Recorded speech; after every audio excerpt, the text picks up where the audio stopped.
What's up, YouTube? And hi, welcome to Gods Unchained Market Watch. I'm your host, UGGU, and today we'll be going over all of the notable market movements in Gods Unchained.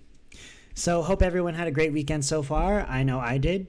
I played some Corpse Explosion OTK for my weekend rank, and it was really fun. Of course, it's a meme deck, so I wasn't aiming to play for the best record. I really just wanted to get in the festive spirit since it's October. It's Halloween, and I really want to play a death deck. And Corpse Explosion OTK is just one of those decks. Who doesn't like dealing 24 to 50 damage to your opponent in one turn? So that's what I did. Big shout out to everyone that tuned in to the stream this past week. I've been trying to stream again, so it really means a lot that y'all came through and just came out to support. In regards to Gods Unchained this weekend, the top deck that performed was Control Deception. Really dope deck. It was only running one demo Gorgon, so that was pretty interesting.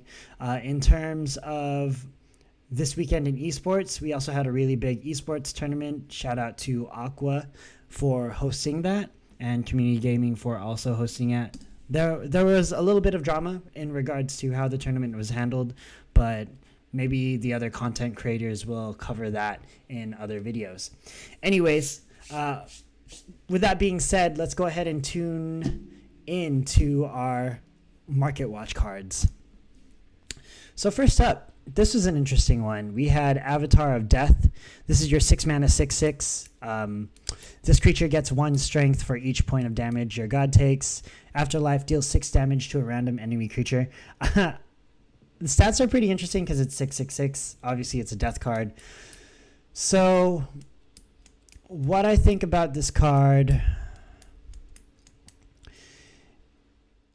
I think 6 mana 6/6 is pretty understated, actually, especially in Gods Unchained, where 6 mana doesn't equate to 6 turns. It actually equates to 7. Unless you have a bag of tricks, then it might be 6 turns. But, actually, no. It's 1, 2, 3, 4, 5. Yeah, 7 turns. It's 7 turns. You're right. So, yeah.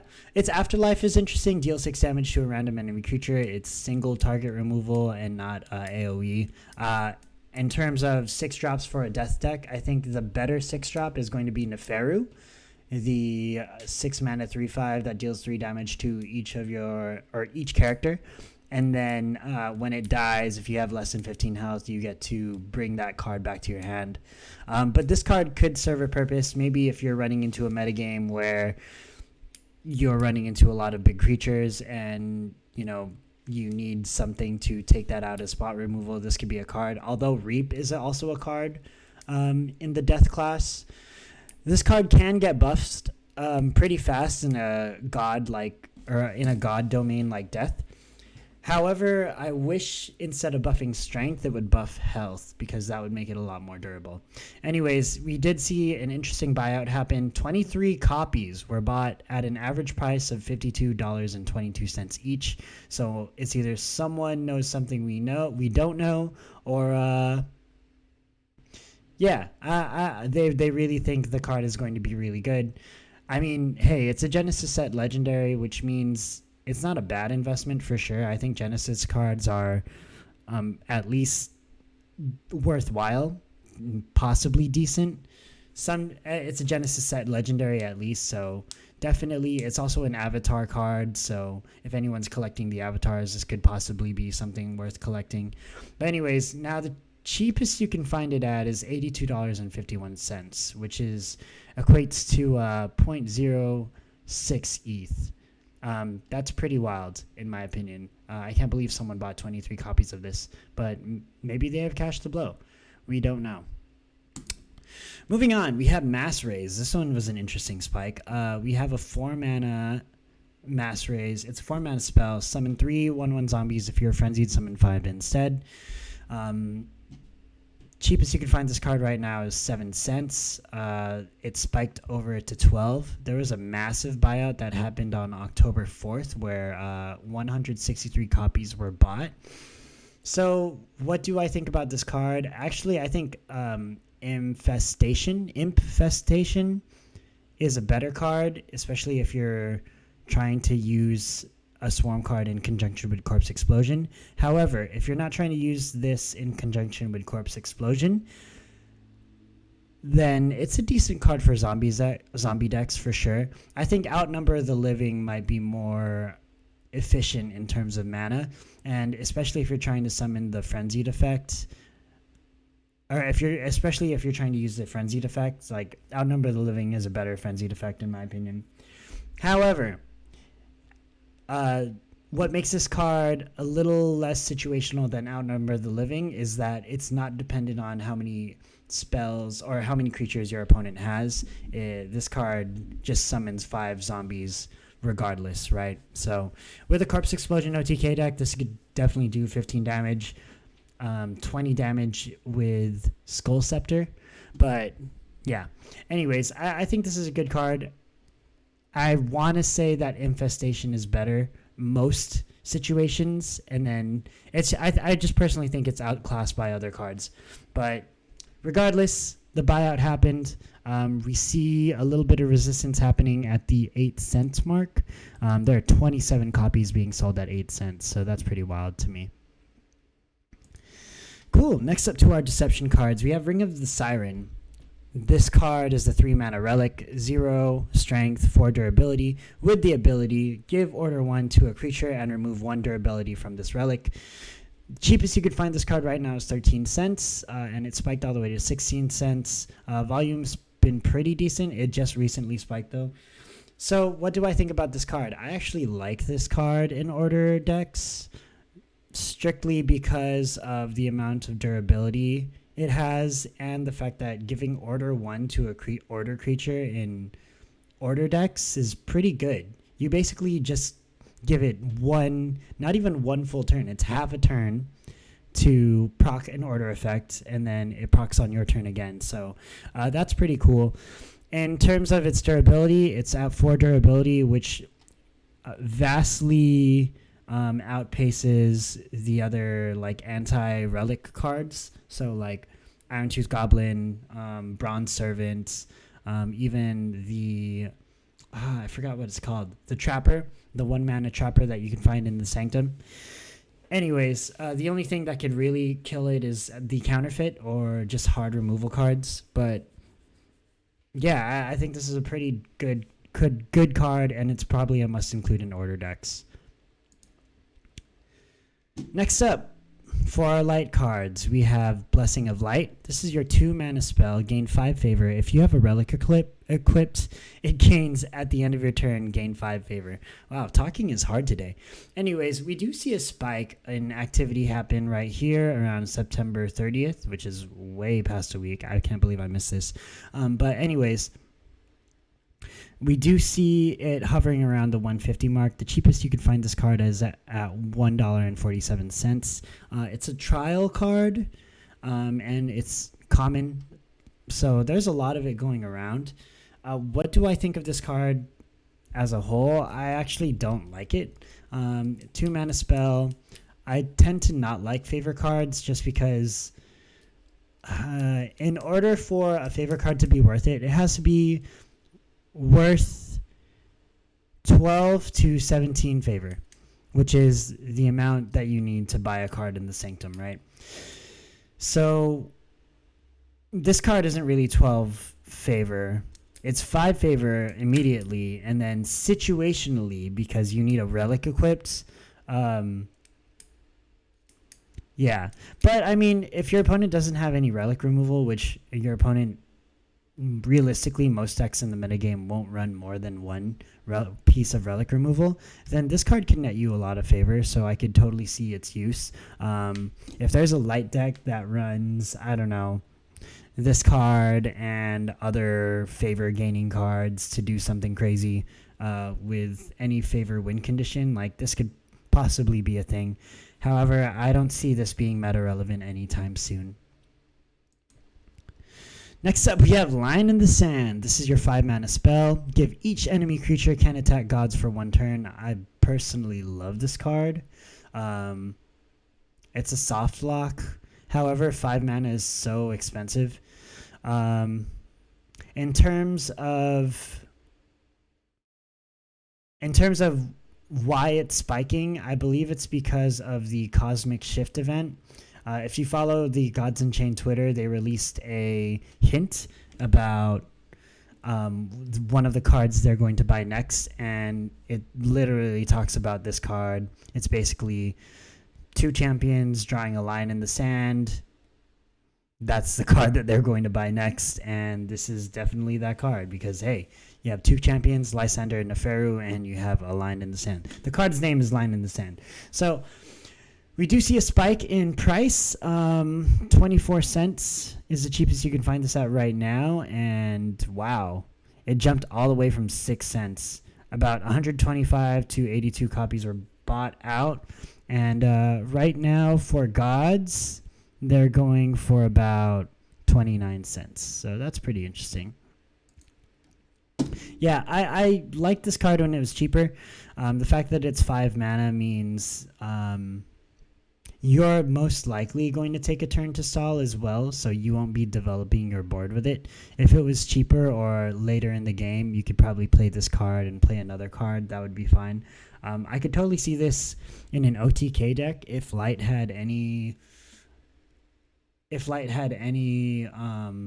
options for an OTK deck, but I'm not too sure Light does. So we'll have to wait and see. But yeah, this card isn't as relevant in the meta as it used to be. Next up for our Magic cards, we have Enthusiastic Fireslinger. This is your 4 mana 3/5 Mystic. Echo, ability, deal 1 damage to an enemy character, then 1 more to a random enemy character. So 4 mana 3/5 is a very decent stat line. Because it's a Mystic, it has synergy with a couple of Mystic cards that go with the Magic class, as well as Frumentary Researcher. The only thing is, it's an ability effect, which means this thing can attack, and so it has to stay alive 1 turn for it to use its actual effect, which means it's kind of slow, right? You also create an Echo version of this creature, which means that it creates a 1/1 version of itself, which could be I don't really see the use of it, actually, because you still got to wait 1 turn to activate its ability, and honestly, that ability is way worse for a 1/1 creature because it's not going to stay alive for the next turn to play it. Anyways, we do see an increase in volume for sure, and then we see a huge price spike all the way to 38 cents. Probably, I don't know, someone probably I want to say people are just manipulating the prices here, but I don't know. This card just seems really bad. Next up, we have Warp Engineer for the second time in a row. This is your 2 mana 1/3 Roar. Choose a card that costs no more than your total unlocked mana gems. Reduce its cost by 2. The cheapest you can find this card right now is $4.17, and it's basically been staying at this level since the beginning of the month. This card is really good, not just in clone OTK decks, but also in tempo decks, in my opinion. Being able to cheat mana in Gods Unchained is a really important thing. And this won't be the last time you see this card. It's also a Genesis set card, so it has some merit in being an investment. It's only a common, though, so I'd temper our expectations about this card. Next up, we have Heka's Enchantress. This is your 1 mana 1/2 Anubian. Roar for C2. Cheapest you could find this card right now is 69 cents. Nice. And it's been at this level since the beginning of the month. The reason why this card is spiking is because it goes really well with the Divine Coronet deck with magic cards. Basically, you stack the deck with a whole bunch of 1 mana creatures and cards, and then you play Lost in the Depths to one of those creatures to basically, discard your whole deck and draw Divine Coronet consistently, while also using Warp Engineer to discount the Divine Coronet so that you can clone it later, and then you have up to 3 Divine Coronets to play to close out the game in a fast fashion. The reason why Heka's Enchantress is included in this deck, well, obviously because it's a 1 mana creature, but also its Roar effect for the cards for the turns or the openings where you don't draw the ideal hand. Its Roar effect helps you draw into those cards, so it has some use outside of being a 1 mana creature. Anyways, I think this card is going to be meta relevant as long as Lost in the Depths is a card, Clone is a card, and any OTK is viable within the Magic class. It's also a Genesis set common, so there is some merit if you want to invest in this. However, I would temper expectations because if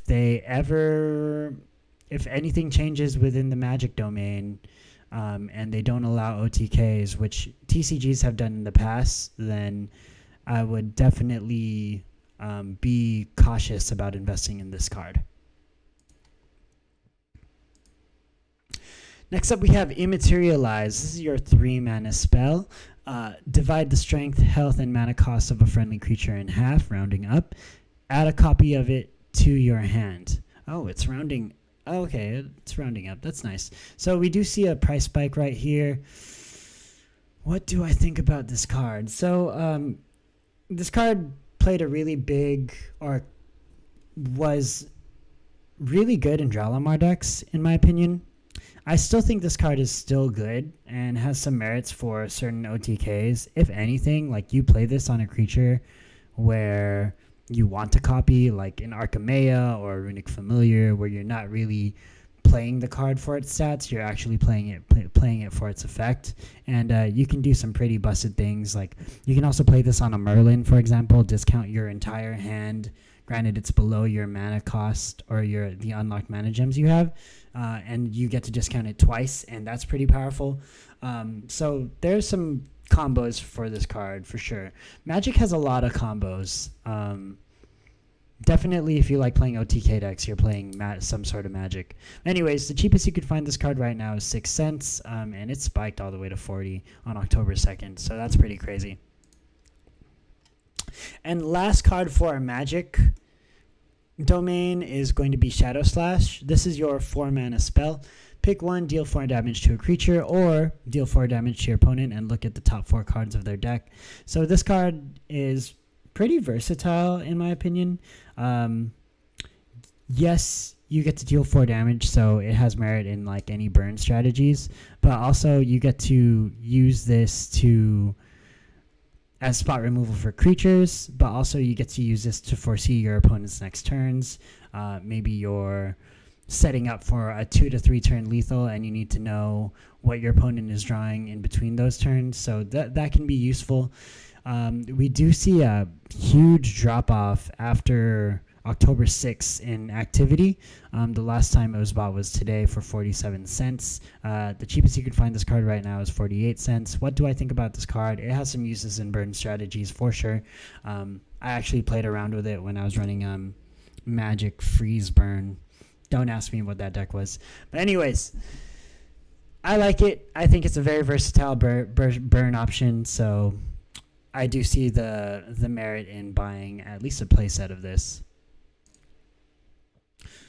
Now moving on to our nature cards. First up we have Shrine of Sothek. This is your 3-mana 0/2 structure. At the end of your turn, add a random nature card to your hand. So 3 mana, 0/2, very understated stat line. It's a structure, but it doesn't get any support for like Wild or an Amazon or any of the tribes that nature is known for. Its effect is at the end of your turn, which is good, so you're guaranteed at least 1 proc of it. The fact that it's a random nature card, though, there are so many nature cards available in the game right now, and it can range from something really good to really bad, but it's more so going to err on the side of kind of mediocre, in my opinion. We do see an increase in activity. It's actually just a buyout. On October 8th, where 17 copies were bought at an average price of $1.05. The cheapest you can find this card right now is $1.65. It is a Genesis set rare, so it does kind of have some merit, but this is definitely not a card I'm going to invest in. I personally think that the card is weak, underpowered, and not worth the mana cost. Maybe someone will prove me wrong in the future and come out with something completely busted, but from my experience, I highly doubt that. Next up, we have Loam Naturalist. This is your 2-mana 1/1 Mystic. At the end of your turn, remove 2 random cards from your void and add a random nature card to your hand.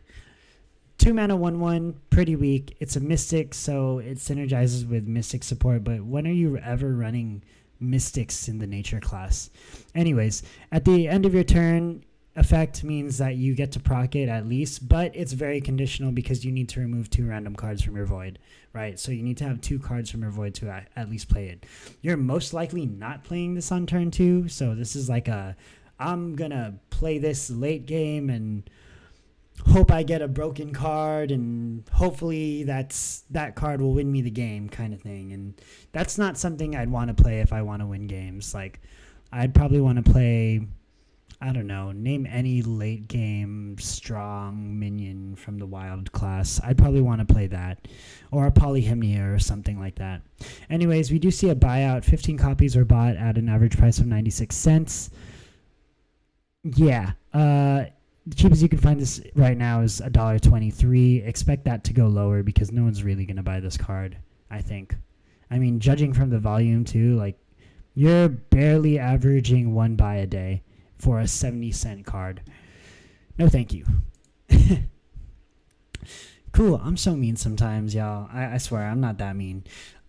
Anyways, moving on to our war cards. First up, we have Reinforcements. 3 mana spell. Randomly pull 2 creatures from your deck, each with a mana cost of 2 or less, into your hand. So I actually think this card is decent, especially as a refill option in aggressive war decks. You can also kind of manipulate what cards you draw in the deck building process. Meaning, like, maybe you play this in a control deck and you have a really key card that's 1 or 2 mana and you want to draw it. So, I mean, it's pretty good, like, especially if, you know, you build your deck around it properly. In aggro decks, it's a great refill. The only thing is, it's a 3 mana spell. So I'm not playing this on curve. I'm probably not playing this on curve. I'm probably playing this on turn 5 or when I have 6 mana. That way I can use whatever creatures I draw the same turn. Anyways, we do see an increase in activity here. The cheapest you could find this card right now is 55 cents with 13 copies. So that's definitely a wall. There's another wall at 69 cents. Nice. Anyways, yeah, I think it's a decent option. Is it meta relevant? It could be, but right now I think the war class might have better options for cycle and draw. Next up, we have Magic Missile Launcher. This is your 4 mana relic. This is a 3/2 Blitz. Afterlife, deal 2 damage to 2 random creatures, heal your god for 4. So this card is broken and the price point definitely reflects that. First of all, relics with Blitz are really good because they provide you tempo right away. Second, its afterlife effect has a possibility of clearing 2 other creatures, right? Of course, it could clear your own creatures, so that's why you see this deck mostly in decks that don't play a lot of creatures, like Control War, for example. You get to heal your god for 4, so all the damage you take by trading with your opponent's creatures get somewhat healed. This card is just really good, and it's from Ether Botch, which is a pretty rare set in my opinion. So it's currently at $1. It's currently at $191.72. Before the spike, it was bought out at an average price of $150 essentially. Very good card in my opinion. If you have the funds to spend, I say you buy this because I think during the bubble it was like $500-$400. Yeah, look at that. So if you believe in Gods Unchained and you believe in the future of the game, this is definitely one of the cards to try and target. Next up, we have Odin's White Raven. This is your 2 mana creature. Roar, Devil Viking, and put it into your hand. Its stats are 1/1. It's also a Viking. So it spiked all the way from 40 cents to 72 cents. Dang, that's ballin', whoever did that. But you do see a couple of walls here. Like, you have a small barrier at 51 cents, and then you have a big one at 69 cents. Nice. Anyways, What do I think about the card? I think it's a decent refill option. Will I play this at the beginning of the game if I'm running a Viking deck? Probably not, unless it's like a control Viking. But 2 mana 1/1 isn't a very good stat line. However, it does merit that because it's in the war class, it synergizes with Out of Its Misery. So there could be some use there. Not too sure yet. But this is definitely one of those cards where you're looking to play this later on in the game and not at the beginning when you're fighting for board. Sweet. Moving on to our neutral cards. So this is the last leg of our Market Watch. First up, we have Vow of Champions. This is your 2 mana spell. We covered this card last time, but it spiked again. It's currently at $3.15, and it spiked all the way to $3.59 on October 6th. This is your 2 mana spell. Pick 1, draw a card, or gain 7 favor, or deal 2 damage, or heal your god for 4. This is a pretty versatile card, and in certain decks, this is always going to be, or in certain like deck types, this is always going to be like an option to include, right? It's not a bad card. If anything, it's also one of the more common cards to get from the Sanctum. Yeah, it just offers everything. It's you know, if you need draw, you can use this card to get draw or cycle through your deck. If you need to deal 2 damage to a creature, although it's a little expensive, 2 damage is a little expensive for 2 mana, you can still use that. 7 favor is also, you know, and you get to heal your god for 4, which is pretty good considering that heal is really weak in Gods Unchained. So if it's basically a card for any kind of situation. The Swiss Army knife card of the game. You don't need to include it in your deck though. You could probably just get it from the Sanctum, but it's definitely an option in deck building if you are short on cards or, you know, you don't have the budget to buy anything more expensive. Next up, we have The Trial Begins. This is your 3 mana spell. Choose a creature in your deck that matches your god's domain, pull it into your hand, and shuffle your deck. I like this card a lot, and the reason I like it, although it's 3 mana, is it's a tutor. You know, and tutors are really powerful in TCGs. Being able to draw the card you need at the right moment, you know, for any situation, it's good. It's seen play in Board Wipe Death. It sees play in OTKs. Honestly, I think this card is pretty undervalued right now.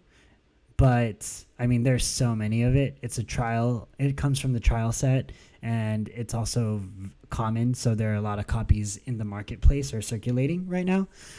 But in terms of utility, this card is very decent, especially in decks that need to find a specific creature to activate their win condition, right? So I don't know, Chosen One decks could be a thing. But this could be an option, even though there are like Chosen One support that actually like pull the Chosen One. But yeah, I think this card has some use, and you know, it's one of those cards that will always find a spot in the meta somewhere. Ah, yes.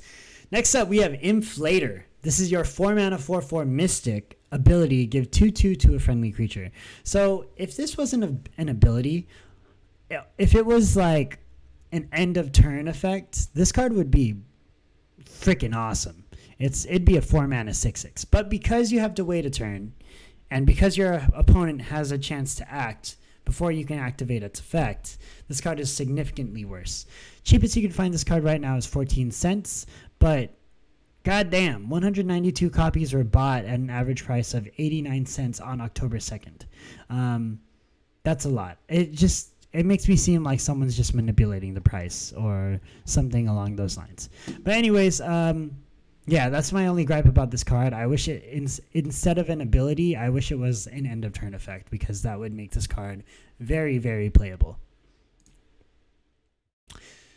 And wrapping up our Market Watch, we have Servant of Inti. This is your 3 mana 5/1 Amazon. Roar, give a friendly Amazon protected. Cheapest you could find this card right now is $1.92 on October 10th, which is today. 53 copies were bought at an average price of $1.35. So that's an interesting buyout.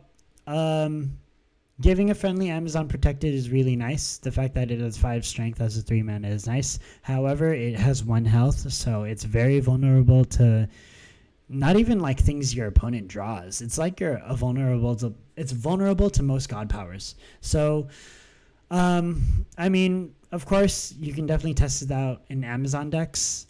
I think, you never should discount the ability to give another creature protected.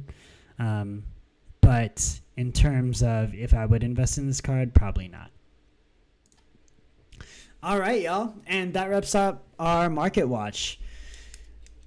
Closing thoughts.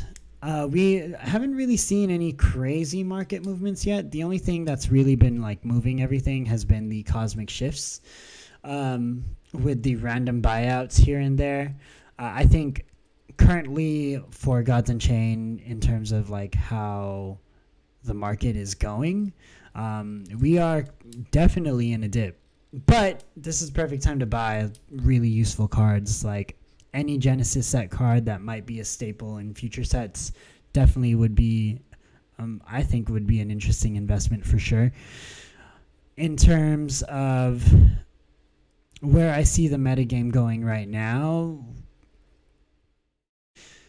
Blade of Whiteplane is probably still going to be a really good card. I think there are a lot of opportunities to explore mid-range decks right now just because everything's so like aggro or everything's so control. But because Blade of Whiteplane is a card now, it opens up the door for mid-range decks to try and see play. And it's hard for mid-range decks to kind of see play in Gods Unchained because of the way the mana curve is designed.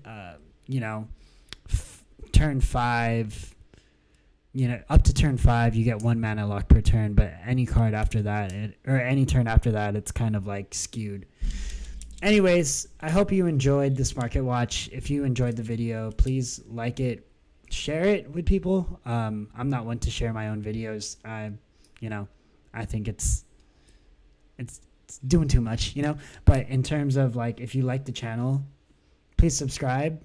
I do want to post more guides eventually, but right now I'm kind of just like getting back into the swing of things in terms of content creation. But anyways, y'all, appreciate you guys. Hope to see y'all again, and see y'all in the next video. Peace.